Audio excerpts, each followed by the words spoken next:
"Nothing is happening as I expect," Moiraine muttered, not expecting an answer from Lan. The long, polished table before her was littered with books and papers, scrolls and manuscripts, many of them dusty from long storage and tattered with age, some only fragments. The room seemed almost made of books and manuscripts, filling shelves except where there were doors or windows or the fireplace. The chairs were high-backed and well-padded, but half of them and most of the small tables held books, and some had books and scrolls tucked under them. Only the clutter in front of Moiraine was hers, though. She rose and moved to the window, peered into the night toward the lights of the village not far off. No danger of pursuit here. No one would expect her to come here. Clear my head and begin again, she thought. That is all there is to do.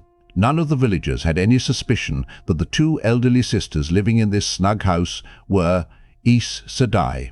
One did not suspect such things in a small place like Tifan's, well, a farming community deep in the grassy plains of Arafel. The villagers came to the sisters for advice on their problems and cures for their ills, and valued them as women blessed by the light, but no more. Adeleas and Vandene had gone into voluntary retreat together so long ago that few, even in the White Tower, remembered they still lived. With the one equally aged warder who remained to them, they lived quietly, still intending to write the history of the world since the breaking, and as much as they could include of before. One day, in the meantime, there was so much information to gather, so many puzzles to solve. Their house was the perfect place for Moiraine to find the information she needed. Except that it was not there. Movement caught her eye, and she turned. Lan was lounging against the yellow brick fireplace, as imperturbable as a boulder. "Do you remember the first time we met, Lan?" She was watching for some sign, or she would not have seen the quick twitch of his eyebrow. It was not often she caught him by surprise. This was a subject neither of them ever mentioned. Nearly 20 years ago, she had told him. With all the stiff pride of one still young enough to be called young, she recalled that she would never speak of it again, and expected the same silence of him. "I remember," was all he said. "And still no apology, I suppose?" "You threw me into a pond." She did not smile, though she could feel amusement at it now. "Every stitch I had was soaked, and in what you bordermen call new spring. I nearly froze. I recall I built a fire too and hung blankets so you could warm yourself in privacy." He poked at the burning logs and returned the fire tool to its hook. "Even summer nights were cool in the borderlands. I also recall that while I slept that night, you dumped half the pond on me. It would have saved a great deal of shivering on both our parts if you had simply told me you were Aes Sedai rather than demonstrating it, rather than trying to separate me from my sword. Not a good way to introduce yourself to a borderman, even for a young woman. I was young and alone, and you were as large then as you are now, and your fierceness more open. I did not want you to know I was Aes Sedai. It seemed to me at the time you might answer my questions more freely if you did not know." She fell silent for a moment, thinking of the years since that meeting. It had been good to find a companion to join her in her quest. In the weeks that followed, did you suspect that I would ask you to bond to me? I decided you were the one in the first day. "I never guessed," he said dryly. "I was too busy wondering if I could escort you to Chachin and keep a whole skin. A different surprise you had for me every night. The ants I recall in particular. I don't think I had one good night's sleep that whole ride." She permitted herself a small smile, remembering. "I was young," she repeated. "And does your bond chafe after all these years? You are not a man to wear a leash easily, even so light a one as mine." It was a stinging comment. She meant it to be so. "No." His voice was cool, but he took up the fire tool again and gave the blaze a fierce poking it did not need. Sparks cascaded up the chimney. "I chose freely, knowing what it entailed." The iron rod clattered back onto its hook, and he made a formal bow. "Honor to serve, Moiraine Aes Sedai. It has been and will be so always." Moiraine sniffed. "Your humility, Langaideen, has always been more arrogance than most kings could manage with their armies at their backs. From the first day I met you, it has been so. Why all this talk of days past, Moiraine?" For the 100th time or so, it seemed to her, she considered the words to use. "Before we left Tar Valon, I made arrangements, should anything happen to me, for your bond to pass to another." He stared at her, silent. "When you feel my death, you will find yourself compelled to seek her out immediately. I do not want you to be surprised by it." Compelled, he breathed softly, angrily. "Never once have you used my bond to compel me. I thought you more than disapproved of that. Had I left this thing undone, you would be free of the bond at my death, and not even my strongest command to you would hold. I will not allow you to die in a useless attempt to avenge me, and I will not allow you to return to your equally useless private war in the Blight. The war we fight is the same war, if you could only see it so, and I will see that you fight it to some purpose. Neither vengeance nor an unburied death in the Blight will do. And do you foresee your death coming soon?" His voice was quiet, his face expressionless, both like stone in a dead winter blizzard. It was a manner she had seen in him many times, usually when he was on the point of violence. "Have you planned something, without me, that will see you dead?" "I am suddenly glad there is no pond in this room," she murmured, then raised her hands when he stiffened, offended at her light tone. "I see my death in every day as you do. How could I not, with the tasks we have followed these years? Now, with everything coming to a head, I must see it as even more possible." For a moment he studied his hands, large and square. "I had never thought," he said slowly, "that I might not be the first of us to die. Somehow, even at the worst, it always seemed. By Trant." Abruptly he scrubbed his hands against each other. "If there is a chance I might be given like a pet lapdog, I would at least like to know to whom I am being given." "I have never seen you as a pet," Moiraine said sharply, "and neither does Morel." "Morel?" He grimaced. "Yes, she would have to be green, or else some slip of a girl just raised to full sisterhood. If Morel can keep her 3 Gaiden in line, perhaps she has a chance to manage you. Though she would like to keep you, I know, she has promised to pass your bond to another when she finds one who suits you better. So, not a pet, but a parcel. Morel is to be a caretaker. Moiraine, not even the Greens treat their warders so. No Aes Sedai has passed her warder's bond to another in 400 years, but you intend to do it to me not once, but twice. It is done, and I will not undo it. The light blind me if I am to be passed from hand to hand. Do you at least have some idea in whose hand I will end? What I do is for your own good, and perhaps it may be for another's as well. It may be that Morel will find a slip of a girl just raised to sisterhood. Was that not what you said? Who needs a warder hardened in battle and wise in the ways of the world, a slip of a girl who may need someone who will throw her into a pond? You have much to offer, Lan, and to see it wasted in an unmarked grave, or left to the ravens, when it could go to a woman who needs, it would be worse than the sin of which the white cloaks prate. Yes, I think she will have need of you." Lan's eyes widened slightly. For him it was the same as another man gasping in shocked surmise. She had seldom seen him so off balance. He opened his mouth twice before he spoke. "And who do you have in mind for this?" She cut him off. "Are you sure the bond does not chafe, Langaida? Do you realize for the first time only now the strength of that bond, the depth of it? You could end with some budding white, all logic and no heart, or with a young brown who sees you as nothing more than a pair of hands to carry her books and sketches. I can hand you where I will, like a parcel, or a lapdog, and you can do no more than go. Are you sure it does not chafe? Is that what this has been for?" he grated. His eyes burned like blue fire and his mouth twisted.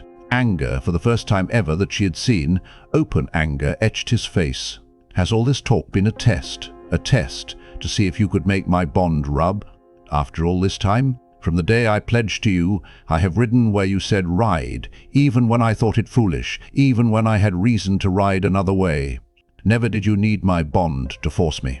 On your word, I have watched you walk into danger, and kept my hands at my sides when I wanted nothing more than to outsword and carve a path to safety for you. After this, you test me? Not a test, Lan.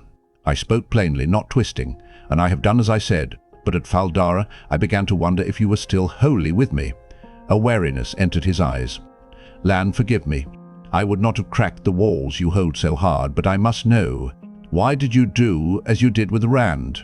He blinked. It was obviously not what he expected. She knew what he had thought was coming, and she would not let up now that he was off balance.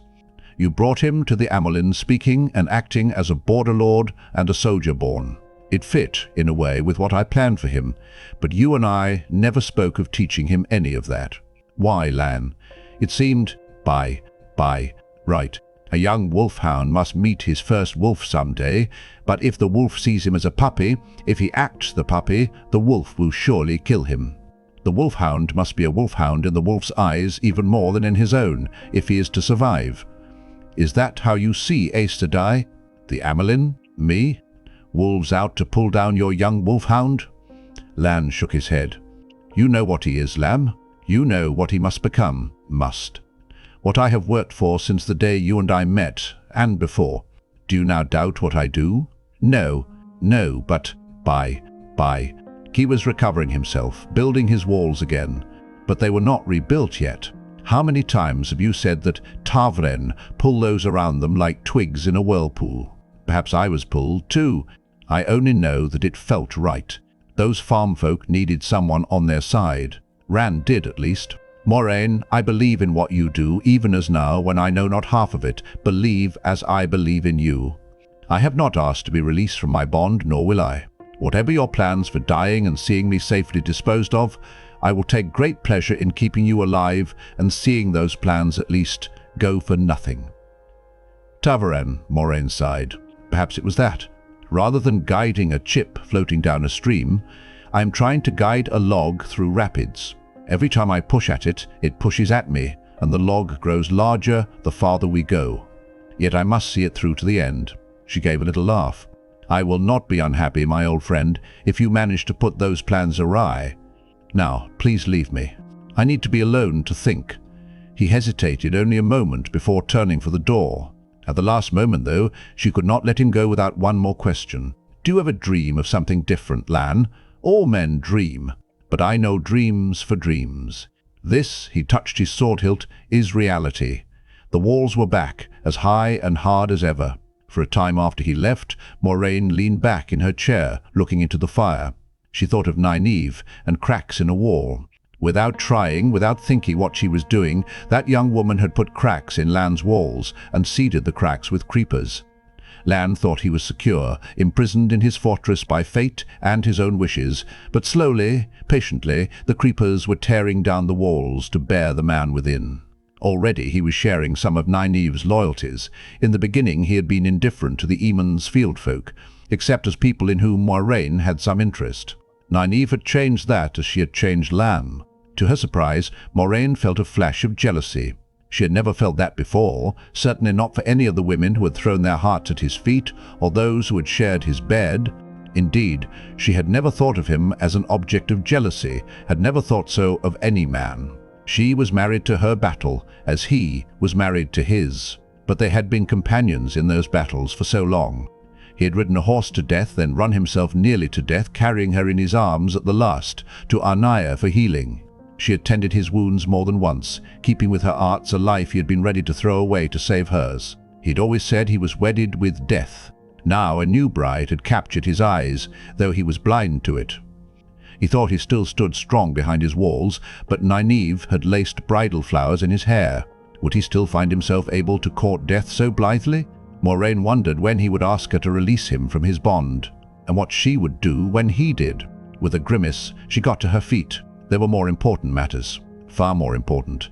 Her eyes ran over the open books and papers crowding the room. So many hints, but no answers. Vandene came in with a teapot and cups on a tray. She was slender and graceful, with a straight back, and the hair gathered neatly at the nape of her neck was almost white. The agelessness of her smooth face was that of long, long years. I would have had Jaem bring this and not disturb you myself, but he's out in the barn practicing with his sword. She made a clucking sound as she pushed a battered manuscript aside to set the tray on the table.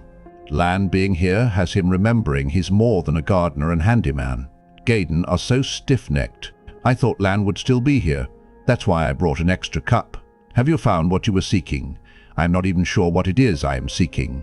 Moiraine frowned, studying the other woman.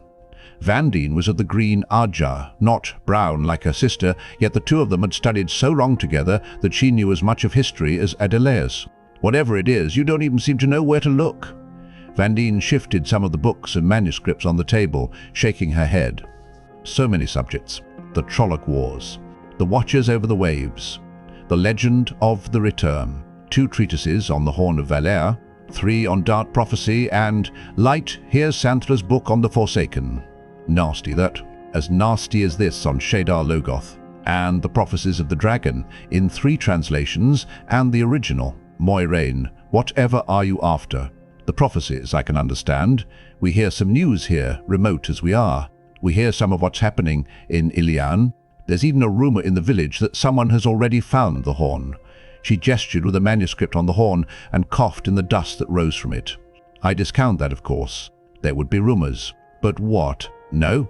You said you wanted privacy, and I'll give it to you. Stop a moment, Moiraine said, halting the other Aes Sedai short of the door. Perhaps you can answer some questions for me. I will try. Vandene smiled suddenly. Adeleas claims I should have chosen brown. Ask. She poured 2 cups of tea and handed one to Moiraine, then took a chair by the fire. Steam curled over the cups while Moiraine chose her questions carefully, to find the answers, and not reveal too much. The Horn of Valere is not mentioned in the Prophecies, but is it linked to the dragon anywhere? No. Except for the fact that the horn must be found before Tarmon-Gai'don, and that the dragon reborn is supposed to fight the last battle, there is no link between them at all. The white-haired woman sipped her tea and waited. Does anything link the dragon with Tommen Head? Vandene hesitated. Yes and no. This is a bone between Adeleas and me. Her voice took on a lecturing tone, and for a time she did sound like a brown. There is a verse in the original that translates literally as 5 ride forth and 4 return. Above the watchers shall he proclaim himself, bannered cross the sky in fire. By. Well, it goes on. The point is the word mavron. I say it should be translated not simply as watchers, which is avron. Mavron has more importance to it. I say it means the watchers over the waves, though they call themselves Dumir Ovron, of course, not Mavron. Adeleas tells me I'm quibbling, but I believe it means the dragon reborn will appear somewhere above Tommen Head in Arad-Domen or Saldaea. Adeleas may think I'm foolish, but I listen to every scrap I hear coming from Saldaea these days. Mazrim Time can channel, so I hear, and our sisters haven't managed to corner him yet. If the dragon is reborn and the Horn of Valere found, then the last battle is coming soon. We may never finish our history. She gave a shiver, then abruptly laughed. Odd thing to worry about. I suppose I'm becoming more a brown. Horrible thing to contemplate. Ask your next question. I do not think you need worry about Taim, Moiraine said absently. It was a link with Tommen Head, however small and tenuous. He will be dealt with as Loghain was. What of saidar Logoth? Saidar Logoth, Vandene snorted. In brief, the city was destroyed by its own hate. Every living thing except Mordath, the counselor who began it all, using the tactics of the Dark Friends against the Dark Friends, and he now lies trapped there waiting for a soul to steal. It is not safe to enter, and nothing in the city is safe to touch, but every novice close to being accepted knows as much as that. In full, you will have to stay here a month and listen to Adeleas' lecture. She has the true knowledge of it, but even I can tell you there's nothing of the dragon in it. That place was dead 100 years before Urian Stonebow rose from the ashes of the Trolloc Wars, and he lies closest to it in history of all the false dragons. Moiraine raised a hand. I did not speak clearly, and I do not speak of the dragon, now reborn or false. Can you think of any reason why a Fade would take something that had come from saidar Logoth? Not if it knew the thing for what it was. The hate that killed saidar Logoth was hate they thought to use against the Dark One. It would destroy Shadowspawn as surely as it would those who walk in the light. They rightly fear saidar Logoth as much as we. And what can you tell me of the Forsaken? You do leap from subject to subject. I can tell you little more than you learned as a novice. No one knows much more of the Nameless than that. Do you expect me to ramble on with what we both learned as girls? For an instant, Moiraine was silent. She did not want to say too much, but Vandene and Adeleas had more knowledge at their fingertips than existed anywhere else but the White Tower, and more complications awaited her there than she cared to deal with now. She let the name slip between her lips as if it were escaping. Lanfear? For once, the other woman sighed. I know not a whit more than I did as a novice. The Daughter of the Night remains as much a mystery as if she truly had cloaked herself in darkness. She paused, peering into her cup, and when she looked up, her eyes were sharp on Moraine's face. Lanfear was linked to the dragon, to lose Therin Telamon. Moiraine, do you have some clue as to where the dragon will be reborn? Or was reborn? Has he come already? If I did, Moiraine replied levelly, would I be here instead of in the White Tower? The Amyrlin knows as much as I, that I swear. Have you received a summons from her? No, and I suppose we would. When the time comes that we must face the dragon reborn, the Amyrlin will need every sister, every accepted, every novice who can light a candle unguided. Vandine's voice lowered, musing. With such power as he will wield, we must overwhelm him before he has a chance to use it against us, before he can go mad and destroy the world. Yet first we must let him face the Dark One. She laughed mirthlessly at the look on Moraine's face. I'm not a red. I've studied the prophecies enough to know we dare not gentle him first. If we can gentle him, I know as well as you, as well as any sister who cares to find out, that the seals holding the Dark One in Sheol Ghul are weakening. The Illianers call the Great Hunt of the Horn. False dragons abound, and two of them, Loghain, and now this fellow in Saldea, able to channel. When was the last time the Reds found two men channeling in less than a year? When did they last find one in 5 years? Not in my lifetime, and I'm a good deal older than you. The signs are everywhere. Tarmon Gaidon is coming. The Dark One will break free, and the dragon will be reborn. Her cup rattled as she set it down. I suppose that is why I feared you might have seen some sign of him. He will come, Moiraine said smoothly, and we will do what must be done. If I thought it would do any good, I'd pull Adeleas' nose out of her book and set off for the White Tower. But I find I'm glad to be here, where I am instead. Perhaps we will have time to finish our history. I hope that you will, sister. Vandene rose to her feet. Well, I have tasks to be about before bed. If you have no more questions, I will leave you to your studies. But she paused and revealed that, however long she had spent with books, she was still of the Green Ajah. You should do something about Lan, Moiraine. The man is rumbling inside, worse than Dragonmount. Sooner or later, he will erupt. I've known enough men to see when one is troubled with a woman. You two have been together a long time. Perhaps he has finally come to see you are a woman as well as Aes Sedai. Lan sees me as what I am, Vandene.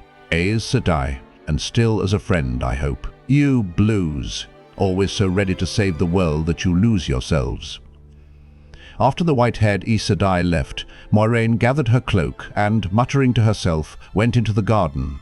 There was something in what Vandene had said that tugged at her mind, but she could not remember what it was. An answer or a hint to an answer for a question she had not asked, but she could not bring the question to mind either. The garden was small, like the house, but neat even in moonlight, aided by the yellow glow from the cottage windows, with sandy walks between careful beds of flowers. She settled her cloak loosely on her shoulders against the soft coolness of the night. What was the answer, and what was the question? Sand crunched behind her, and she turned, thinking it was Lan. A shadow loomed dimly only a few paces from her, a shadow that appeared to be a too tall man, wrapped in his cloak. But the face caught the moon, gaunt-cheeked, pale, with black eyes too big above a puckered, red-lipped mouth. The cloak opened, unfolding into great wings like a bat's. Knowing it was too late, she opened herself to saidar, but the Draghkar began to croon, and its soft hum filled her, fragmenting her will. Saidar slipped away. She felt only a vague sadness as she stepped toward the creature, the deep crooning that drew her closer, suppressed feeling. White hands, like a man's hands, but tipped with claws, reached for her, and lips the color of blood curved in a travesty of a smile, bearing sharp teeth, but dimly, so dimly, she knew it would not bite or tear. Fear the Draghkar's kiss. Once those lips touched her, she would be as good as dead, to be drained of soul, then of life. Whoever found her, even if they came as the Draghkar let her fall, would find a corpse without a mark and cold as if dead 2 days. And if they came before she was dead, what they found would be worse, and not really her at all any longer. The croon pulled her within reach of those pale hands, and the Draghkar's head bent slowly toward her. She felt only the smallest surprise when a sword blade flashed over her shoulder to pierce the Draghkar's breast, and little more when a second crossed her other shoulder to strike beside the first. Dazed, swaying, she watched as if from a great distance as the creature was pushed back, away from her. Lan came into her view, then Jaem, the grey-haired warder's bony arms holding his blade as straight and true as the younger man's. The Draghkar's pale hands bloodied as they tore at the sharp steel, wings buffeting the two men with thunderclaps. Suddenly, wounded and bleeding, it began to croon again, to the warders. With an effort, Moiraine gathered herself. She felt almost as drained as if the thing had managed its kiss. No time to be weak. In an instant she opened herself to saidar and, as the power filled her, steeled herself to touch the shadow spawn directly. The two men were too close. Anything else would harm them as well. Even using the one power, she knew she would feel soiled by the Draghkar. But even as she began, Lan cried out, "Embrace death!" Jaem echoed him firmly. "Embrace death!" And the two men stepped within reach of the Draghkar's touch, drove home their blades to the hilt. Throwing back its head, the Draghkar bellowed, a shriek that seemed to pierce Moraine's head with needles. Even wrapped in saidar, she could feel it. Like a tree falling, the Draghkar toppled, one wing knocking Jaem to his knees. Lan sagged as if exhausted. Lanterns hurried from the house, borne by Vandene and Adeleas. "What was that noise?" Adeleas demanded. She was almost a mirror image of her sister. "Has Jaem gone?" And Bye. The lantern light fell on the Draghkar. Her voice trailed off. Vandene took Moraine's hands. "It did not. Bye. She left the question unfinished as, to Moiraine's eyes, a nimbus surrounded her. Feeling strength flowing into her from the other woman, Moiraine wished, not for the first time, that Aes Sedai could do as much for themselves as they could for others. "It did not," she said gratefully. "See to the Gaidin." Lan looked at her, mouth tight. "If you had not made me so angry, I had to go work forms with Jaem, so angry I gave it up to come back to the house." Bye. "But I did," she said. "The pattern takes everything into the weaving," Jaem was muttering, but still allowing Vandene to see to his shoulder. He was all bone and tendon, yet looked as hard as old roots. "How?" Adeleas demanded. "Could any creature of the shadow come so close without us sensing it?" "It was warded," Moiraine said. "Impossible," Adeleas snapped. "Only a sister could." She stopped, and Vandene turned from Jaem to look at Moiraine. Moiraine said the words none of them wanted to hear. "The Black Ajah." Shouts drifted from the village. "Best you hide this," she gestured to the Draghkar, sprawled across a flower bed, quickly. "They will be coming to ask if you need help, but seeing this will start talk you will not like." "Yes, of course," Adeleas said. "Jaem, go and meet them. Tell them you don't know what made the noise, but all is well here. Slow them down." The grey-haired warder hurried into the night toward the sound of approaching villagers. Adeleas turned to study the Draghkar as if it were a puzzling passage in one of her books. "Whether Aes Sedai are involved or not, whatever could have brought it here." Vandene regarded Moiraine silently. "I fear I must leave you," Moiraine said. "Lan, will you ready the horses?" As he left, she said, "I will leave letters with you to be sent on to the White Tower, if you will arrange it." Adeleas nodded absently, her attention still on the thing on the ground. "And will you find your answers where you are going?" Vandene asked. "I may already have found one I did not know I sought. I only hope I am not too late. I will need pen and parchment." She drew Vandene toward the house, leaving Adeleas to deal with the Draghkar. Nynaeve warily eyed the huge chamber, far beneath the White Tower, and eyed Sheriam at her side, just as warily. The Mistress of Novices seemed expectant, perhaps even a little impatient. In her few days in Tar Valon, Nynaeve had seen only serenity in the Aes Sedai and a smiling acceptance of events coming in their own time. The domed room had been carved out of the bedrock of the island, the light of lamps on tall stands reflected from pale, smooth stone walls. Centered under the dome was a thing made of 3 rounded silver arches, each just tall enough to walk under, sitting on a thick silver ring with their ends touching each other. Arches and ring were all of one piece. She could not see what lay inside. There the light flickered oddly and made her stomach flutter with it if she looked too long. Where arch touched ring, an Aes Sedai sat cross-legged on the bare stone of the floor, staring at the silvery construction. Another stood nearby, beside a plain table on which sat 3 large silver chalices. Each, Nynaeve knew, or at least she had been told, was filled with clear water. All four Aes Sedai wore their shawls, as Sheriam did, blue-fringed for Sheriam, red for the swarthy woman by the table, green, white and grey for the three around the arches. Nynaeve still wore one of the dresses she had been given in Faldara, pale green embroidered with small white flowers. "First you leave me to stare at my thumbs from morning to night," Nynaeve muttered, "and now it's all in a rush." "The hour waits on no woman," Sheriam replied. "The wheel weaves as the wheel wills, and when it wills. Patience is a virtue that must be learned, but we must all be ready for the change of an instant." Nynaeve tried not to glare. The most irritating thing she had yet discovered about the flame-haired Aes Sedai was that she sometimes sounded as if she were quoting sayings even when she was not. What is that thing? A ter'angreal? Well, that tells me nothing. What does it do? Ter'angreal do many things, child. Like Angreal and Sa'angreal, they are remnants of the Age of Legends that use the one power, though they are not quite so rare as the other two. While some ter'angreal must be made to work by Aes Sedai, as this one must, others will do what they do simply with the presence of any woman who can channel.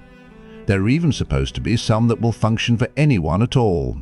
Unlike Angreal and Sa'angreal, they were made to do specific things. One other we have in the tower makes oaths binding.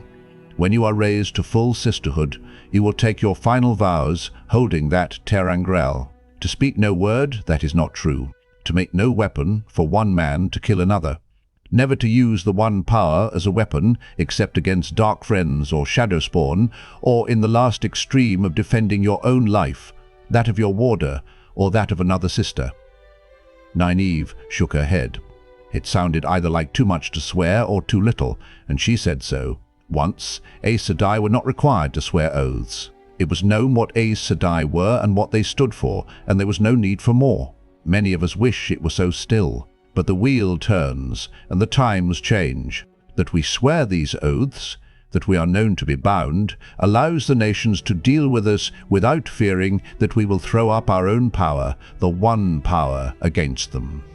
Between the Trolloc Wars and the War of the 100 Years we made these choices, and because of them the White Tower still stands, and we can still do what we can against the shadow. Sheriam drew a deep breath. "Light, child, I am trying to teach you what any other woman standing where you are would have learned over the course of years. It cannot be done. Ter'angreal are what must concern you now. We don't know why they were made. We dare use only a handful of them, and the ways in which we do dare to use them may be nothing like the purposes the makers intended. Most we have learned to our cost to avoid. Over the years, no few Aes Sedai have been killed or had their talent burned out of them learning that." Nynaeve shivered. "And you want me to walk into this one?" The light inside the arches flickered less now, but she could see what lay in it no better. "We know what this one does. It will bring you face to face with your greatest fears." Sheriam smiled pleasantly. "No one will ask you what you have faced. You need tell no more than you wish. Every woman's fears are her own property." Vaguely, Nynaeve thought about her nervousness concerning spiders, especially in the dark, but she did not think that was what Sheriam meant. "I just walk through one arch and out another. 3 times through, and it's done?" The Aes Sedai adjusted her shawl with an irritated hitch of her shoulder. "If you wish to boil it down that far, yes," she said dryly. "I told you on the way here what you must know about the ceremony as much as anyone is allowed to know beforehand. If you were a novice come to this, you would know it by heart, but don't worry about making mistakes. I will remind you if necessary. Are you sure you're ready to face it? If you want to stop now, I can still write your name in the novice book." "No." "Very well then. 2 things I will tell you now that no woman hears until she is in this room. The first is this. Once you begin, you must continue to the end.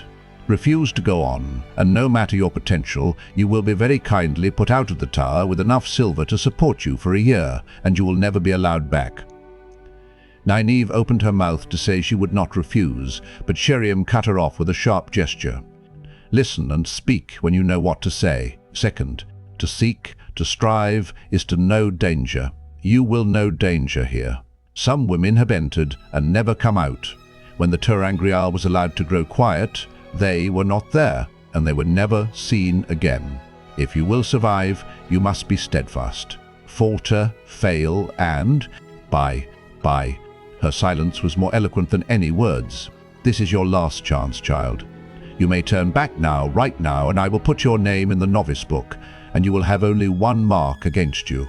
Twice more you will be allowed to come here, and only at the third refusal will you be put out of the tower. It is no shame to refuse. Many do. I myself could not do it, my first time here. Now you may speak." Nynaeve gave the silver arches a sidelong look. The light in them no longer flickered. They were filled with a soft white glow. To learn what she wanted to learn, she needed the freedom of the accepted to question, to study on her own, with no more guidance than she asked for. "I must make Moiraine pay for what she has done to us. I must. I'm ready." Sheriam started slowly into the chamber. Nynaeve went beside her. As if that were a signal, the Red Sister spoke in loud, formal tones. "Whom do you bring with you, sister?" The three Aes Sedai around the ter'angreal continued their attentions to it. "One who comes as a candidate for acceptance, sister," Sheriam replied, just as formally. "Is she ready?" "She is ready to leave behind what she was, and, passing through her fears, gain acceptance." "Does she know her fears?" "She has never faced them, but now is willing." "Then let her face what she fears." Sheriam stopped 2 spans from the arches, and Nynaeve stopped with her. "Your dress," Sheriam whispered, not looking at her. Nynaeve's cheeks coloured at forgetting already what Sheriam had told her on the way down from her room. Hastily she removed her clothes, her shoes and stockings. For a moment she could almost forget the arches in folding her garments and putting them neatly to one side. She tucked Lan's ring carefully under her dress. She did not want anyone staring at that. Then she was done, and the ter'angreal was still there, still waiting. The stone felt cold under her bare feet, and she broke out all over in goosebumps, but she stood straight and breathed slowly. She would not let any of them see she was afraid. "The first time," Sheriam said, "is for what was. The way back will come but once. Be steadfast." Nynaeve hesitated. Then she stepped forward, through the arch and into the glow. It surrounded her, as if the air itself was shining, as if she were drowning in light.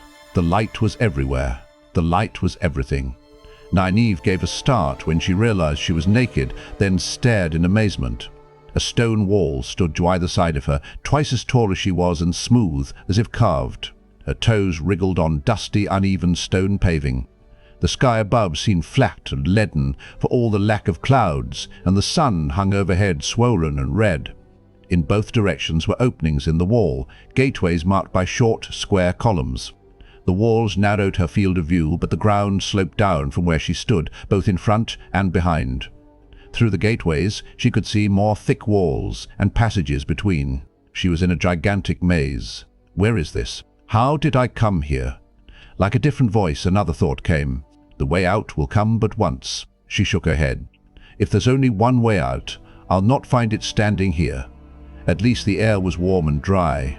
I hope I find some clothes before I find people, she muttered. Dimly she remembered playing mazes on paper as a child. There had been a trick to finding your way out, but she could not bring it to mind. Everything in the past seemed vague, as if it had happened to someone else. Trailing a hand along the wall, she started out, dust rising in puffs beneath her bare feet. At the first opening in the wall, she found herself peering down another passage that seemed indistinguishable from the one she was in already. Taking a deep breath, she went on straight, through more passages that all looked exactly alike. Presently, she came to something different. The way forked. She took the left turning, and eventually it forked again. Once more she went left. At the third fork, left brought her to a blank wall. Grimly, she walked back to the last fork and went right. This time it took 4 turnings right to bring her to a dead end. For a moment she stood glaring at it. "How did I get here?" she demanded loudly. "Where is this place? The way out will come but once." Once more she turned back. She was sure there had to be a trick to the maze. At the last fork she went left, then right at the next. Determined, she kept on. Left, then right. Straight until she came to a fork. Left, then right. It seemed to her to be working. At least she had gone past a dozen forkings this time without finding an end. She came to another. Out of the corner of her eye, she caught a flicker of motion. When she turned to look, there was only the dusty passage between smooth stone walls. She started to take the left fork. By, and spun around at another glimpse of movement. There was nothing there, but this time she was sure. There'd been someone behind her, was someone. She broke into a nervous trot in the opposite direction. Again and again now, just at the edge of vision down this side passage or that, she saw something move, too quick to make out, gone before she could turn her head to see it plainly. She broke into a run. Few boys had been able to outrun her when she was a girl in the Two Rivers. The Two Rivers? What is that? A man stepped out from an opening ahead of her. His dark clothes had a musty, half-rotted look, and he was old, older than old. Skin like crazed parchment covered his skull too tightly, as if there were no flesh beneath. Wispy tufts of brittle hair covered a scabbed scalp, and his eyes were so sunken they seemed to peer out of two caves. She skidded to a stop, the uneven paving stones rough under her feet. "I am Aginor," he said, smiling, "and I have come for you." Her heart tried to leap out of her chest. One of the Forsaken. No? No, it cannot be. You are a pretty one, girl. I will enjoy you. Suddenly, Nynaeve remembered she wore not a stitch. With a yelp and a face red only partly from anger, she darted away down the nearest crossing passage.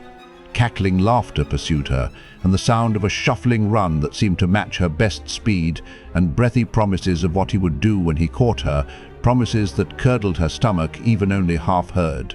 Desperately she searched for a way out, peering frantically as she ran with fists clenched. The way out will come but once. Be steadfast. There was nothing, only more of the endless maze.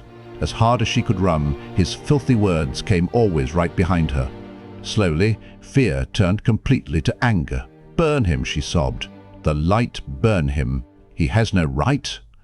Within her she felt a flowering and opening up and unfolding to light. Teeth bared, she turned to face her pursuer just as Aginor appeared, laughing in a lurching gallop. "You have no right." She flung her fist toward him, fingers opening as if she were throwing something. She was only half surprised to see a ball of fire leave her hand. It exploded against Aginor's chest, knocking him to the ground. For only an instant he sprawled there, then rose, staggering. He seemed unaware of the smouldering front of his coat. "You dare?"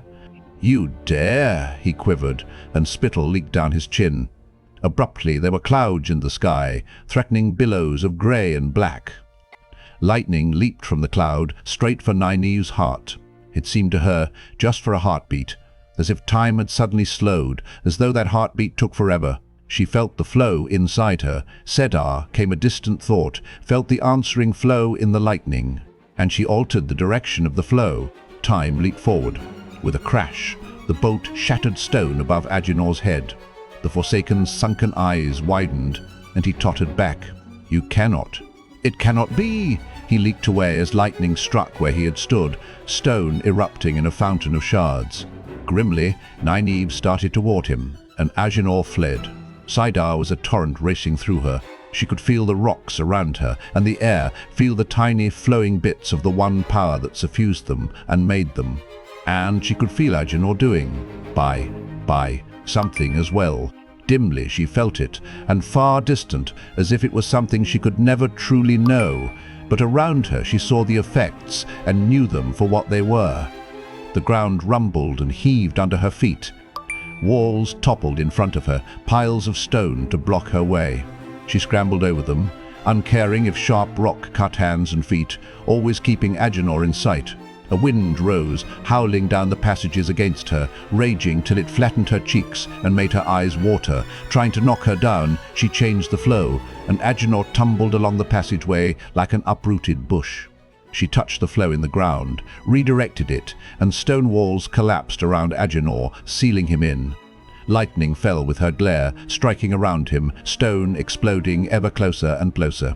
She could feel him fighting to push it back at her, but foot by foot the dazzling bolts moved toward the Forsaken. Something gleamed off to her right, something uncovered by the collapsing walls. Nynaeve could feel Aginor weakening, feel his efforts to strike at her grow more feeble and more frantic.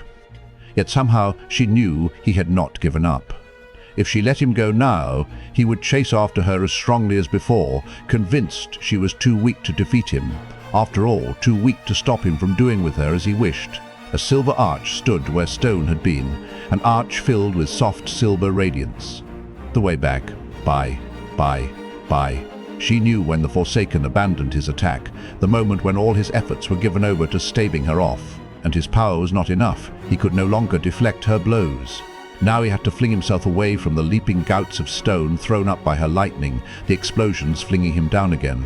The way back will come but once. Be steadfast. The lightning no longer fell. Nynaeve turned from the scrabbling Aginor to look at the arch. She looked back at Aginor just in time to see him crawl out of sight over the mounded stone and disappear. She hissed in frustration. Much of the maze still stood, and 100 new places to hide in the rubble she and the Forsaken had made. It would take time to find him again, but she was sure if she did not find him first, he would find her. In his full strength, he would come on her when she least expected him. The way back will come but once. Frightened, she looked again and was relieved to see the arch still there. If she could find Aginor quickly. Be steadfast. With a cry of thwarted anger, she climbed over the tumbled stone toward the arch. Whoever's responsible for me being here, she muttered, I'll make them wish they had gotten what Aginor got. She stepped into the arch, and the light overwhelmed her. Nynaeve stepped out of the arch and stopped to stare. It was all as she remembered, the silver ter'angreal, the Aes Sedai, the chamber. But remembering was like a blow, absent memories crashing back into her head. She had come out of the same arch by which she went in. The Red Sister raised one of the silver chalices high and poured a stream of cool, clear water over Nynaeve's head.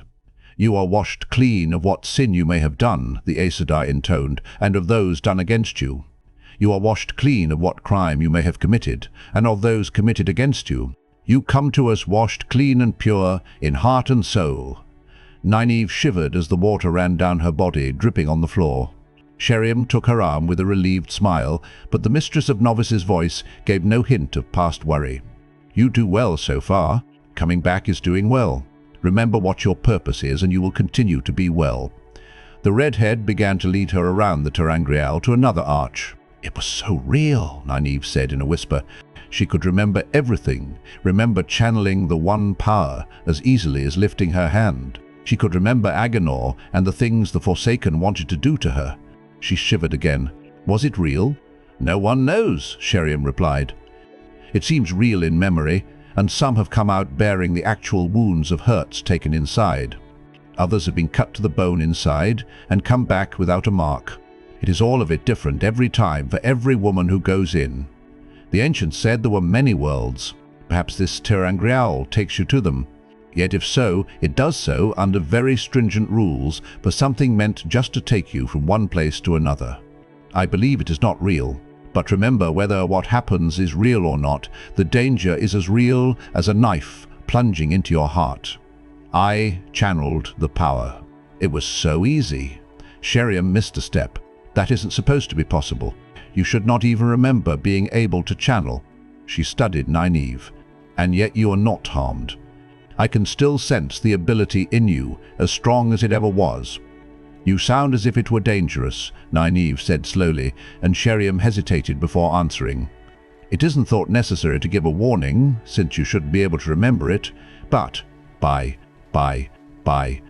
this ter'angreal was found during the Trolloc Wars. We have the records of its examination in the archives.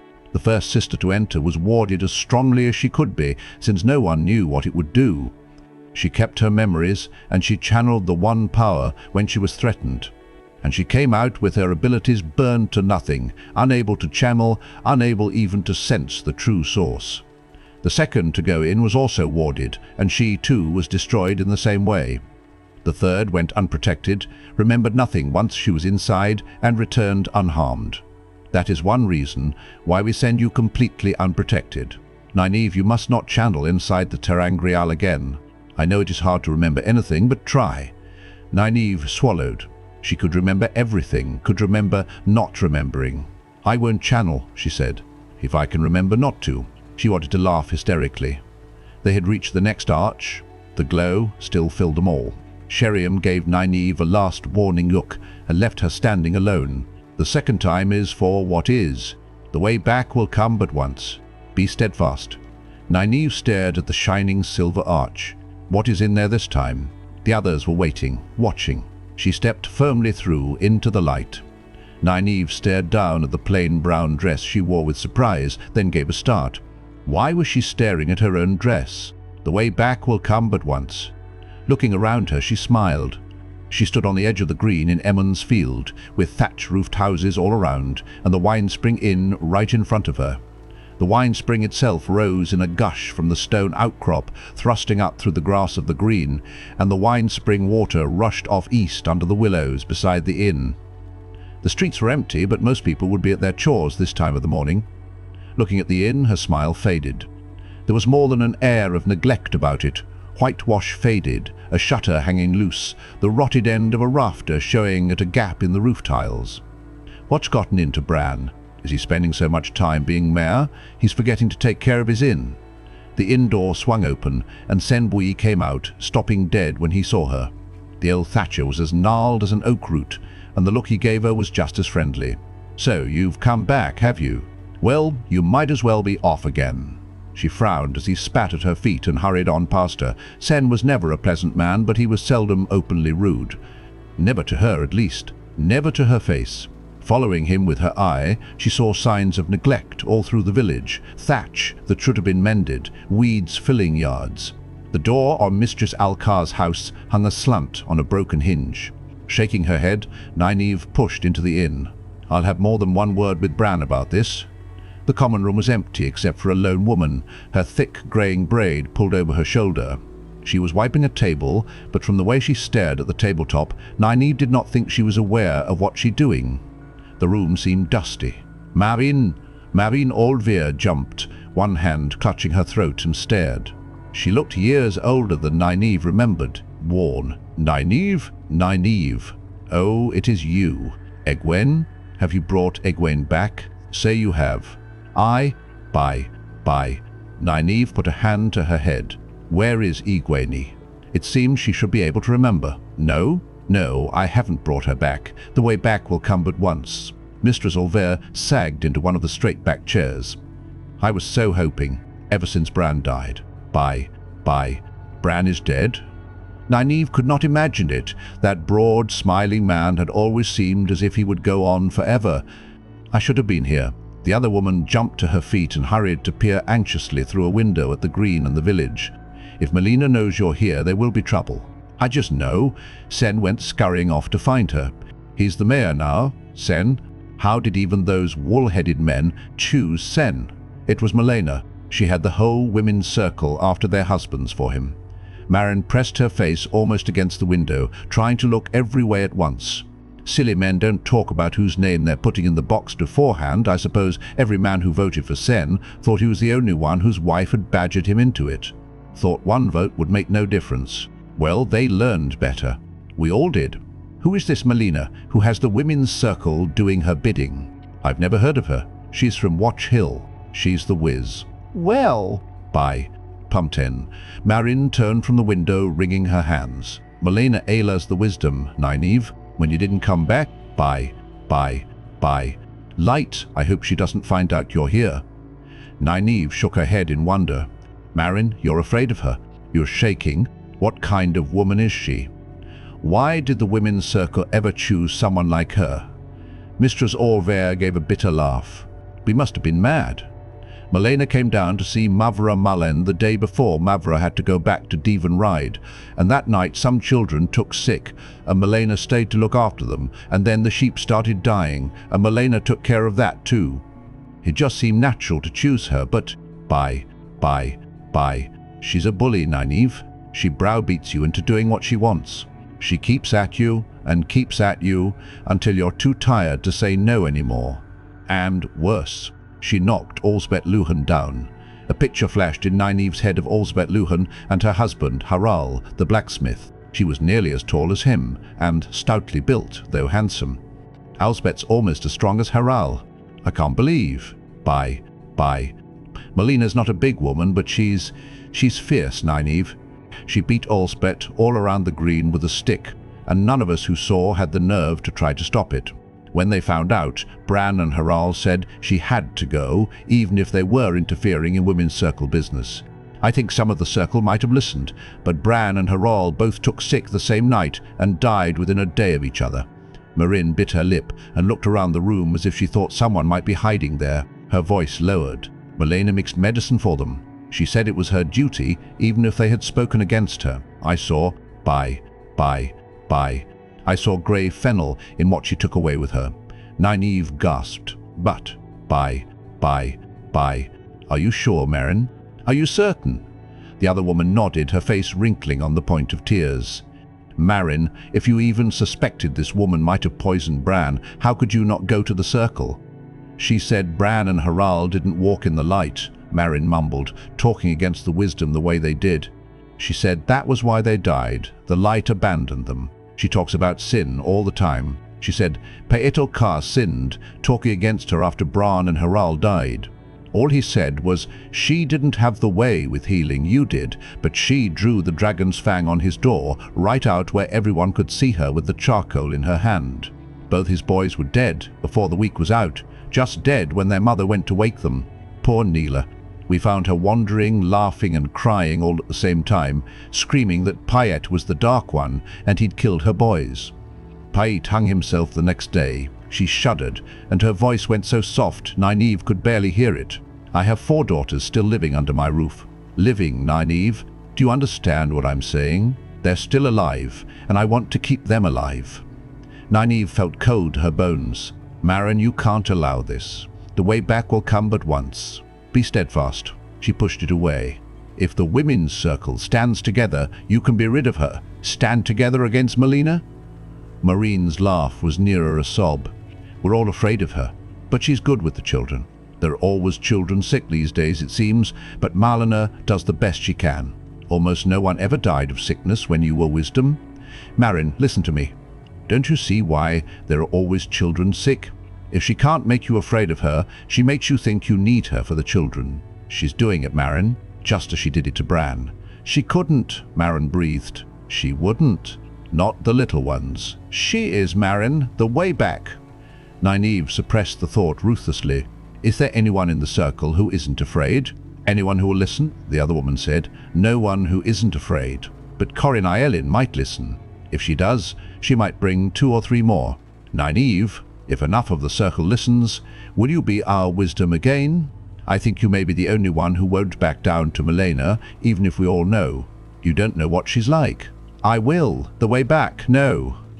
These are my people. Get your cloak, and we'll go to Corin.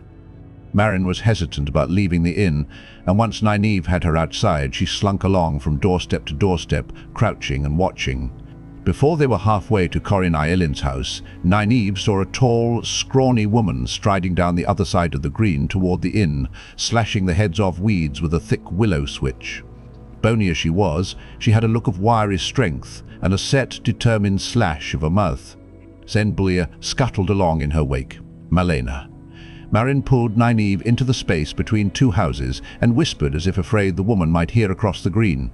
I knew Sen would go to her. Something made Nynaeve look over her shoulder. Behind her stood a silver arch, reaching from house to house, glowing whitely. The way back will come but once. Be steadfast. Meryn gave a soft scream. She's seen us. Light, help her, she's coming this way. The tall woman had turned across the green, leaving Sen standing uncertainly. There was no uncertainty on Malena's face. She walked slowly, as if there were no hope of escape, a cruel smile growing with every step. Meryn tugged at Nynaeve's sleeve. We have to run. We have to hide. Nynaeve, come on. Sen will have told her who you are. She hates anyone even to speak of you. The silver arch pulled Nynaeve's eyes. The way back. Bye. She shook her head, trying to remember. It is not real. She looked at Meryn. Stark terror twisted the woman's face. You must be steadfast to survive. Please, Nynaeve. She's seen me with you. She has seen me. Please, Nynaeve. Malena came closer, implacable. My people. The arch shone. The way back. It is not real. With a sob, Nynaeve tore her arm out of Meryn's grasp and plunged toward the silvery glow. Meryn's shriek hounded her. For the love of the light, Nynaeve, help me. Help me. The glow enveloped her. Staring, Nynaeve staggered out of the arch, barely aware of the chamber or the Aes Sedai. Meryn's last cry still rang in her ears. She did not flinch when cold water was suddenly poured over her head. You are washed clean of false pride. You are washed clean of false ambition. You come to us washed clean in heart and soul. As the red Aes Sedai stepped back, Sheriam came to take Nynaeve's arm. Nynaeve gave a start, then realized who it was. She seized the collar of Sheriam's dress in both hands. Tell me it was not real? Tell me. Bad? Sheriam pried her hands loose, as if she were used to this reaction. It is always worse, and the third is the worst of all. I left my friend. Bye. I left my people. I left my people. Bye. In the pit of doom to come back. Please, Light, it was not real. I didn't really. Bye. I have to make Moiraine pay. I have to. There is always some reason not to return, something to prevent you or distract you. This ter'angreal weaves traps for you from your own mind, weaves them tight and strong, harder than steel and more deadly than poison. That is why we use it as a test. You must want to be Aes Sedai more than anything else in the whole world, enough to face anything, fight free of anything to achieve it. The White Tower cannot accept less. We demand it of you. You demand a great deal. Nynaeve stared at the third arch as the red-haired Aes Sedai took her toward it. The third is the worst. I'm afraid, she whispered. What could be worse than what I just did? Good, Sheriam said. You seek to be Aes Sedai, to channel the one power. No one should approach that without fear and awe. Fear will keep you cautious. Caution will keep you alive. She turned Nynaeve to face the arch, but she did not step back immediately. No one will force you to enter a third time, child. Nynaeve licked her lips. If I refuse, you'll put me out of the tower and never let me come back. Sheriam nodded. And this is the worst. Sheriam nodded again. Nynaeve drew breath. I am ready. The third time, Sheriam intoned formally, is for what will be. The way back will come but once. Be steadfast. Nynaeve threw herself at the arch in a run. Laughing, she ran through swirling clouds of butterflies rising from wild flowers that covered the hilltop meadow with a knee-deep blanket of color. A grey mare danced nervously, reins dangling, at the edge of the meadow, and Nynaeve stopped running so as not to frighten the animal more. Some of the butterflies settled on her dress, on flowers of embroidery and seed pearls, or flittered around the sapphires and moonstones in her hair, hanging loose about her shoulders. Below the hill, the necklace of the 1,000 lakes spread through the city of Malkier, reflecting the cloud-brushing 7 towers, with golden crane banners flying at their heights in the mists. The city had 1,000 gardens, but she preferred this wild garden on the hilltop. The way back will come but once. Be steadfast. The sound of hooves made her turn. Lan and Jaem, king of Malkier, leaped from the back of his charger and strolled toward her through the butterflies, laughing. His face had the look of a hard man, but the smiles he wore for her softened the stony plains. She gaped at him, taken by surprise when he gathered her into his arms and kissed her. For a moment she clung to him, lost, kissing him back. Her feet dangled a foot in the air, and she did not care. Suddenly she pushed at him, pulled her face back. No. She pushed harder. Let me go. Put me down. Puzzled, he lowered her until her feet touched ground. She backed away from him. Not this, she said. I cannot face this. Anything but this. Please, let me face Aginor again. Memory swirled. Aginor? She did not know where that thought had come from.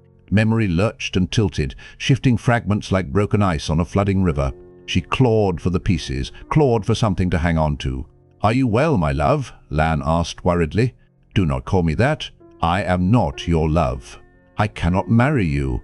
He startled her by throwing back his head and roaring with laughter. Your implication that we are not married might upset our children, wife. And how are you not my love? I have no other, and will have no other. I must go back.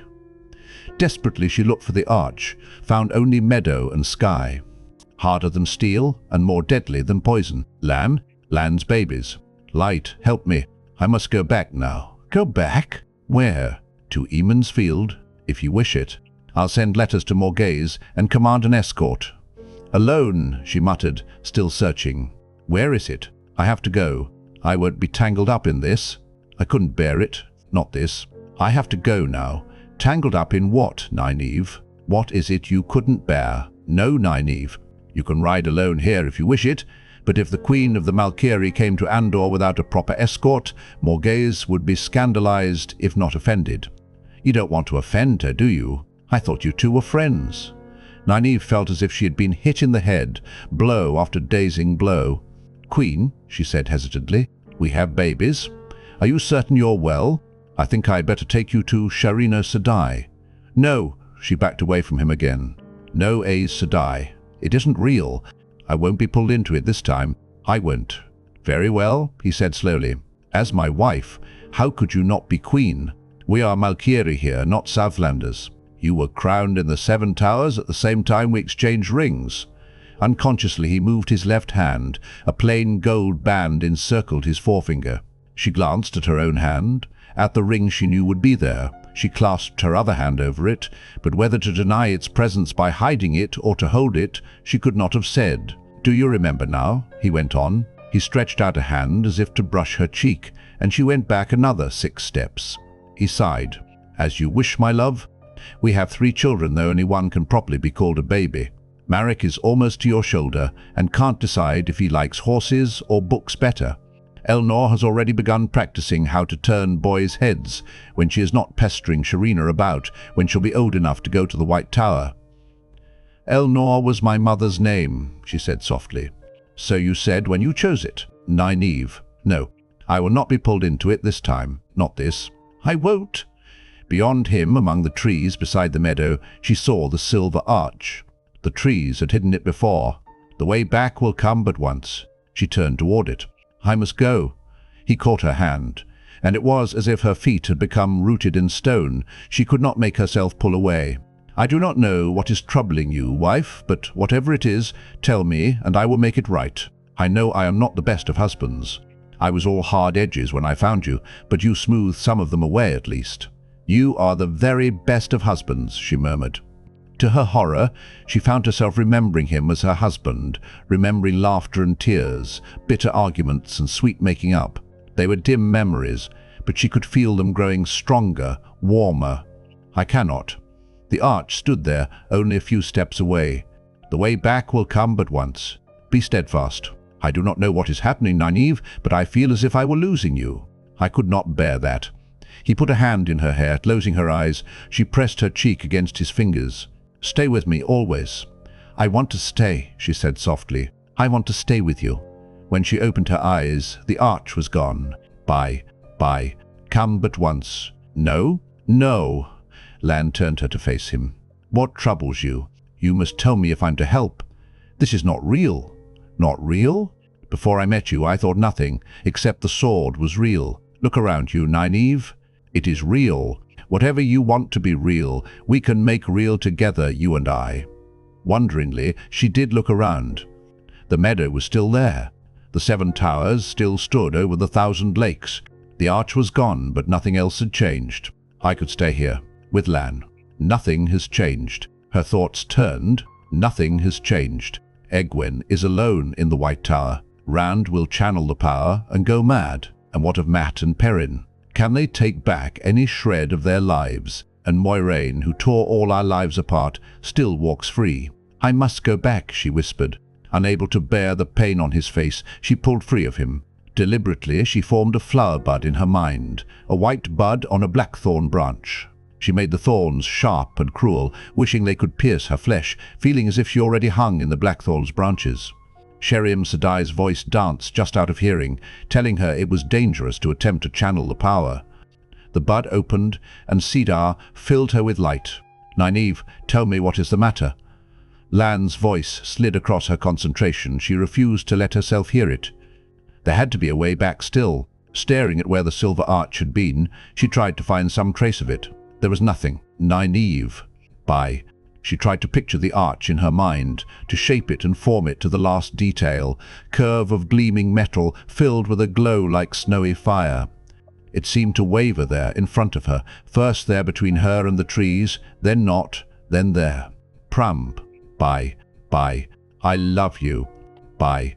She drew at saidar, drinking in the flow of the one power, till she thought she would burst. The radiance filling her, shining around her, hurt her own eyes.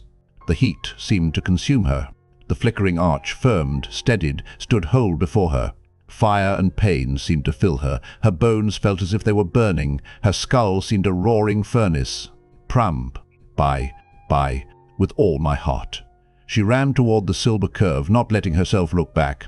She had been sure the bitterest thing she would ever hear was Marin Orvere's cry for help as Nynaeve abandoned her. But that was honey beside the sound of Lan's anguished voice pursuing her. "Nynaeve, please don't leave me." The white glow consumed her. Naked, Nynaeve staggered through the arch and fell to her knees, slack-mouthed and sobbing, tears streaming down her cheeks. Sheriam knelt beside her. She glared at the red-haired Aes Sedai. "I hate you," she managed fiercely, gulping. "I hate all Aes Sedai." Sheriam gave a small sigh, then pulled Nynaeve to her feet. "Child, almost every woman who does this says much the same thing. It is no small thing to be made to face your fears." "What is this?" she said sharply, turning Nynaeve's palms up. Nynaeve's hands quivered with a sudden pain she had not felt before. Driven through the palm of each hand, right in the center, was a long, black thorn. Sheriam drew them out carefully. Nynaeve felt the cool healing of the Aes Sedai's touch. When each thorn came free, it left only a small scar on front and back of the hand. Sheriam frowned. There shouldn't be any scarring. And how did you only get two, and both placed so precisely? If you tangled yourself in a blackthorn bush, you should be covered with scratches and thorns. "I should," Nynaeve agreed bitterly. "Maybe I thought I had already paid enough." "There is always a price," the Aes Sedai agreed. "Come now. Now, you have paid the first price. Take what you have paid for." She gave Nynaeve a slight push forward. Nynaeve realized there were more Aes Sedai in the chamber. The Amyrlin in her striped stole was there with a shawled sister from each Ajah ranged to either side of her, all of them watching Nynaeve. Remembering Sheriam's instruction, Nynaeve tottered forward and knelt before the Amyrlin. It was she who held the last chalice, and she tipped it slowly over Nynaeve's head. "You are washed clean of Nynaeve Malkier from Emond's field. You are washed clean of all ties that bind you to the world. You come to us washed clean in heart and soul. You are Nynaeve Almera, accepted of the White Tower." Handing the chalice to one of the sisters, the Amyrlin drew Nynaeve to her feet. "You are sealed to us now." The Amyrlin's eyes seemed to hold a dark glow. Nynaeve's shiver had nothing to do with being naked and wet. Egwene followed the accepted through the halls of the White Tower. Tapestries and paintings covered walls as white as the outside of the tower. Patterned tiles made the floor. The accepted's white dress was exactly like hers, except for 7 narrow bands of color at hem and cuffs. Egwene frowned, looking at that dress. Since yesterday, Nynaeve had worn an accepted's dress, and she seemed to have no joy of it, nor of the golden ring, a serpent eating its own tail, that marked her level. The few times Egwene had been able to see the wisdom, Nynaeve's eyes had seemed shadowed, as if she had seen things she wished with all her heart not to have seen. "In here," the accepted said curtly, gesturing to a door. Named Pedra. She was a short, wiry woman, a little older than Nynaeve, and with a briskness always in her voice. "You're given this time because it is your first day, but I'll expect you in the scullery when the gong sounds high, and not 1 moment later." Egwene curtsied, then stuck out her tongue at the accepted's retreating back. It might have been only the evening before that Sheriam had finally put her name in the novice book, but already she knew she did not like Pedra. She pushed open the door and went in. The room was plain and small, with white walls, and there was a young woman with reddish gold hair spilling around her shoulders, sitting on one of 2 hard benches. The floor was bare. Novices did not get much use of rooms with carpets. Egwene thought the girl was about her own age, but there was a dignity and self-possession about her that made her seem older. The plainly cut novice dress appeared somehow more on her. Elegant. That was it. "My name is Elaine," she said. She tilted her head, studying Egwene. "And you are Egwene, from Emond's field, in the 2 rivers." She said it as if it had some significance, but went right on anyway. "Someone who has been here a little while is always assigned to a new novice for a few days, to help her find her way. Sit, please." Egwene took the other bench, facing Elaine. "I thought the Aes Sedai would teach me, now that I'm finally a novice. But all that's happened so far is that Pedra woke me a good 2 hours before first light and put me to sweeping the halls. She says I have to help wash dishes after dinner, too." Elaine grimaced. "I hate washing dishes. I never had to. Well, that doesn't matter. You'll have training. From now on, you will be at training at this hour every day, as a matter of fact, from breakfast until high, then again from dinner to trine." If you are especially quick or especially slow, they may take you from supper to full as well, but that is usually for more chores. Elaine's blue eyes took on a thoughtful expression. You were born with it, weren't you? Egwene nodded. Yes, I thought I felt it. So was I, born with it. Do not be disappointed if you did not know. You will learn to feel the ability in other women. I had the advantage of growing up around an Aes Sedai. Egwene wanted to ask about that. Who grows up with Aes Sedai? But Elaine went on. And also, do not be disappointed if it takes you some time before you can achieve anything. With the one power, I mean. Even the simplest thing takes a little time. Patience is a virtue that must be learned. Her nose wrinkled. Sheriam Sedai always says that, and she does her best to make us all learn it too. Try to run when she says walk, and she'll have you in her study before you can blink. I've had a few lessons already, Egwene said, trying to sound modest. She opened herself to saidar. That part of it was easier now, and felt the warmth suffuse her body.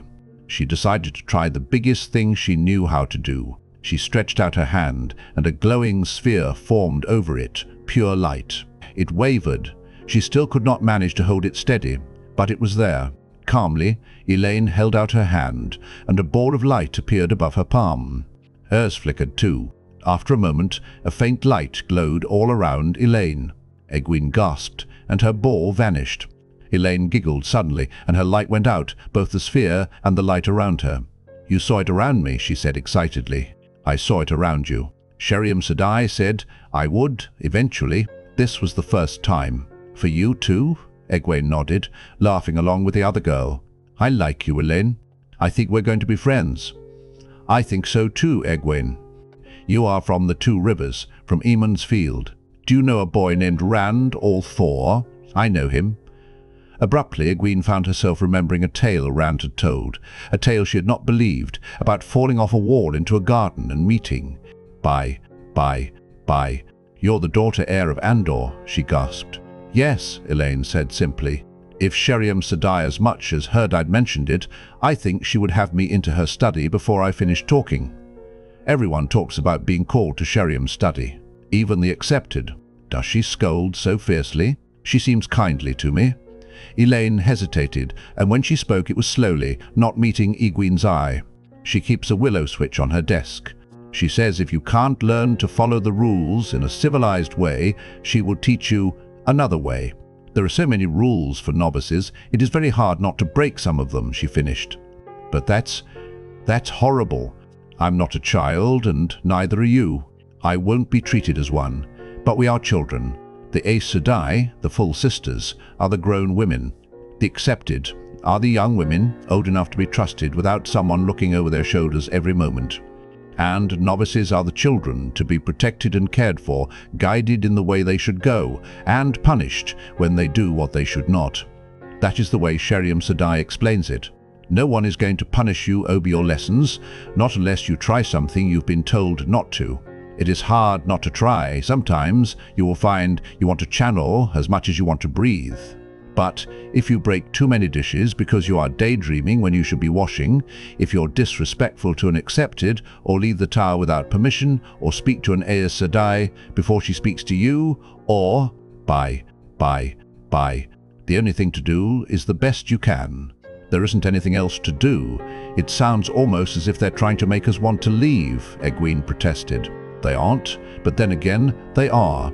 Egwene, there are only 40 novices in the tower. Only 40, and no more than 7 or 8 will become accepted. That is not enough, Sheriam Sedai says. She says there are not enough Aes Sedai now to do what needs to be done. But the tower will not. Cannot. Lower its standards. The Aes Sedai cannot take a woman as a sister if she does not have the ability and the strength and the desire. They can't give the ring and the shawl to one who cannot channel the power well enough, or who will allow herself to be intimidated, or who will turn back when the road turns rough. Training and testing take care of the channeling, and for strength and desire. Bye. Well, if you want to go, they will let you, once you know enough that you won't die of ignorance. I suppose, Egwene said slowly, Sheriam told us some of that. I never thought about there not being enough Aes Sedai, though. She has a theory. She says we have culled humankind. You know about culling. Cutting out of the herd those animals that have traits you don't like. Egwene nodded impatiently. No one could grow up around sheep without knowing about culling the flock. Aes Sedai says that with the Red Ajah hunting down men who could channel for 3,000 years, we are culling the ability to channel out of us all. I would not mention this around any Reds, if I were you. Aes Sedai has been in more than one shouting match over it, and we are only novices. I won't. Elaine paused and then said, "Is Rand well?" Egwene felt a sudden stab of jealousy. Elaine was very pretty, but over it came a stronger stab of fear. She went over the little she knew of Rand's one meeting with the daughter heir, reassuring herself Elaine could not possibly know that Rand could channel. Egwene? He is as well as he can be. I hope he is, the wool-headed idiot. He was riding with some Shienaran soldiers, the last I saw him. Shienarans. He told me he was a shepherd. She shook her head. I find myself thinking of him at the oddest times. Elida thinks he's important in some way. She didn't come right out and say so, but she ordered a search for him, and she was in a fury when she learned he had left Caemlyn. Elida? Elida Sedai, my mother's counselor. She is Red Ajah, but mother seems to like her despite that. Egwene's mouth felt dry. Red Ajah, and interested in Rand. I don't know where he is now. He left Shienar, and I don't think he was going back. Elaine gave her a level look. I would not tell Elida where to find him if I knew, Egwene. He has done no wrong that I know, and I fear she wants to use him in some manner. Anyway, I've not seen her since the day we arrived, with white cloaks dogging our trail. They are still camped on the Dragonmount side. Abruptly, she bounded to her feet. Let us talk of happier things. There are 2 others here who know Rand, and I would like you to meet one of them. She took Egwene's hand and pulled her out of the room. 2 girls.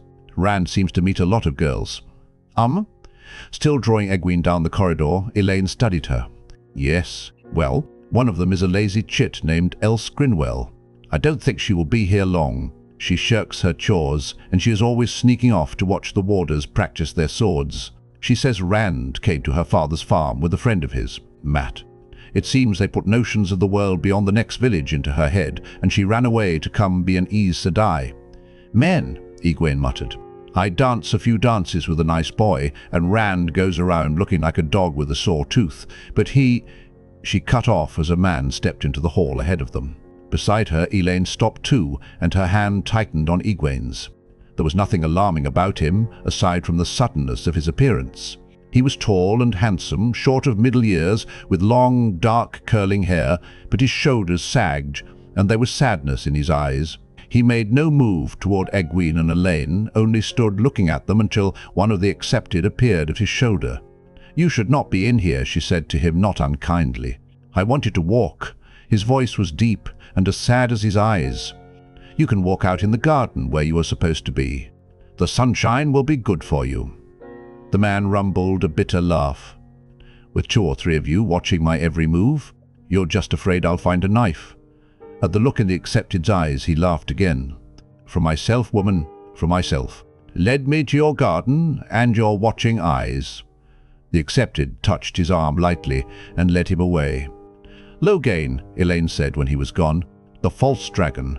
He has been gentled, Egwene. He is no more dangerous than any other man now. But I remember seeing him before when it took 6 Aes Sedai to keep him from wielding the power and destroying us all. She shivered. Egwene did too. That was what the Red Ajah would do to Rand. Do they always have to be gentled? She asked. Elaine stared at her, mouth agape, and she quickly added, It is just that I'd think the Aes Sedai would find some other way to deal with them. Anaya and Moiraine both said the greatest feats of the Age of Legends required men and women working together with the power. I just thought they'd try to find a way. Well, do not let any red sister hear you thinking it aloud. Egwene, they did try. For 300 years after the White Tower was built, they tried. They gave up because there was nothing to find. Come on, I want you to meet Min. Not in the garden where Logain is going, thank the light. The name sounded vaguely familiar to Egwene, and when she saw the young woman, she knew why. There was a narrow stream in the garden, with a low stone bridge over it, and Min sat cross-legged on the wall of the bridge. She wore a man's tight breeches and baggy shirt, and with her dark hair cut short, she could almost pass for a boy, though an uncommonly pretty one. A grey coat lay beside her on the coping. "I know you," Egwene said. "You worked at the inn in Baerlon." A light breeze riffled the water beneath the bridge, and grey wings warbled in the trees of the garden. Min smiled. "And you were one of those who brought the Dark Friends down on us to burn it down." "No, don't worry. The messenger who came to fetch me brought enough gold that Master Fitch is building it back again twice as big. Good morning, Elaine. Not slaving over your lessons? Or over some pots?" It was said in a bantering tone, as between friends, as Elaine's answering grin proved. "I see Sheriam has not yet managed to get you into a dress." Min's laugh was wicked. "I'm no novice." She made her voice squeaky. "Yes, Aes Sedai. No, Aes Sedai. May I sweep another floor, Aes Sedai?" "Aye," she said, resuming her own low voice. "Clothe myself the way I want." She turned to Egwene. "Is Rand well?" Egwene's mouth tightened. He should wear ram's horns like a Trolloc, she thought angrily. "I was sorry when your inn caught fire, and I am glad Master Fitch was able to rebuild. Why have you come to Tar Valon? It's clear you do not mean to be an Aes Sedai." Min arched an eyebrow in what Egwene was sure was amusement. "She likes him," Elaine explained. "I know." Min glanced at Egwene, and for an instant Egwene thought she saw sadness or regret in her eyes. "I am here," Min said carefully, "because I was sent for and was given the choice between riding and coming tied in a sack." "You always exaggerate it," Elaine said. "Sheriam Sedai saw the letter, and she says it was a request." "Min sees things, Egwene. That's why she's here, so the Aes Sedai can study how she does it." "It isn't the power. Request," Min snorted. "When an Aes Sedai requests your presence, it's like a command from a queen with 100 soldiers to back it up." "Everybody sees things," Egwene said. Elaine shook her head. "Not like Min. She sees auras around people and images." "Not all the time," Min put in. "Not around everybody. And she can read things about you from them, though I'm not sure she always tells the truth. She said I'd have to share my husband with 2 other women, and I'd never put up with that. She just laughs and says it was never her idea of how to run things either. But she said I would be a queen before she knew who I was. She said she saw a crown, and it was the rose crown of Andor." Despite herself, Egwene asked, "What do you see when you look at me?" Min glanced at her. "A white flame and, by, all sorts of things. I don't know what it means." "She says that a great deal," Elaine said dryly. "One of the things she said she saw looking at me was a severed hand. Not mine, she says. She claims she does not know what it means either." "Because I don't," Min said. "I don't know what half of it means." The crunch of boots on the walk brought them around to look at 2 young men with their shirts and coats across their arms, leaving sweaty chests bare and scabbarded swords in their hands. Egwene found herself staring at the most handsome man she had ever seen. Tall and slim but hard, he moved with a cat-like grace. She suddenly realized he was bowing over her hand. She had not even felt him take it in his, and fumbled in her mind for the name she had heard. "Galad," she murmured. His dark eyes stared back into hers. He was older than she, older than Rand. At the thought of Rand, she gave a start and came to herself. "And I am Gorwyn," the other young man grinned, "since I don't think you heard the first time." Min was grinning too, and only Elaine wore a frown. Egwene abruptly remembered her hand, still held by Galad, and freed it. "If your duties allow," Galad said, "I would like to see you again, Egwene. We could walk, or if you obtain permission to leave the tower, we could picnic outside the city. That would be nice."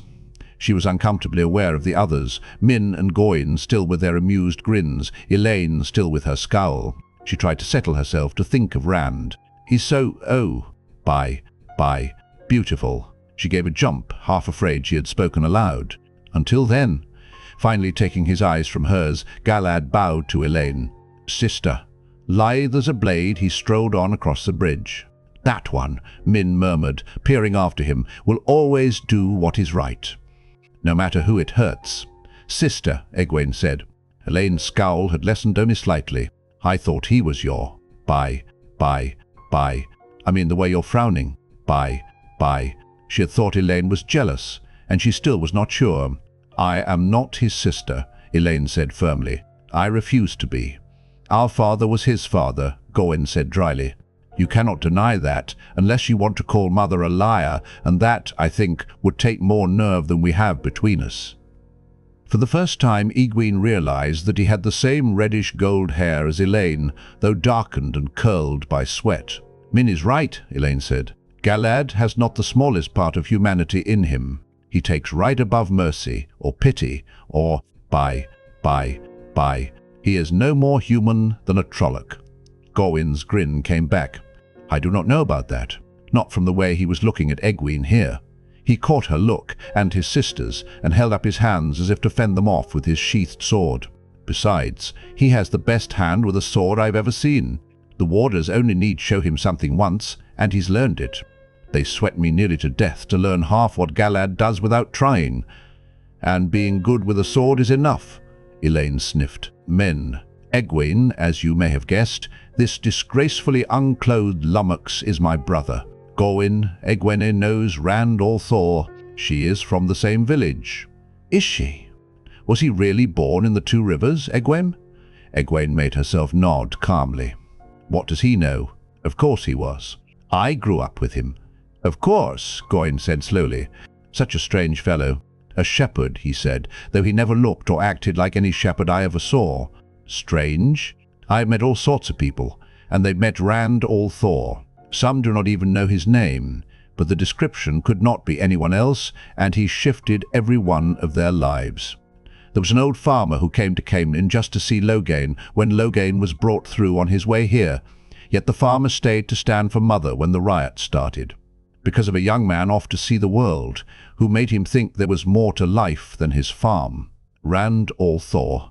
You could almost think he was Tabaran. Elaida is certainly interested in him.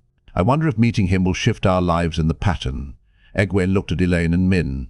She was sure they could not have a clue that Rand really was Tarvaran. She had never really thought about that part of it before. He was Rand, and he had been cursed with the ability to channel. But Tarvaran did move people, whether they wanted to be moved or not. I really do like you, she said abruptly, including both girls in her gesture. I want to be your friend. And I want to be yours, Elaine said. Impulsively, Egwene hugged her, and then Min jumped down, and the three of them stood there on the bridge hugging one another all together. We three are tied together, Min said, and we cannot let any man get in the way of that. Not even him. Would one of you mind telling me what this is all about? Gawain inquired gently. You would not understand, his sister said, and the three girls all caught a fit of the giggles. Gawain scratched his head, then shook it. Well, if it has anything to do with Rand al'Thor, be sure you don't let Elaida hear of it. She has been at me like a white-cloaked questioner 3 times since we arrived. I do not think she means him any. He gave a start. There was a woman crossing the garden, a woman in a red-fringed shawl. Name the Dark One, he quoted, and he appears.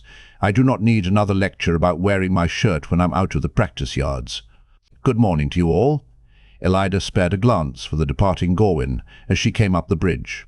She was a handsome woman rather than beautiful, Egwene thought, but that ageless look marked her as surely as her shawl. Only the newest maid sisters lacked it.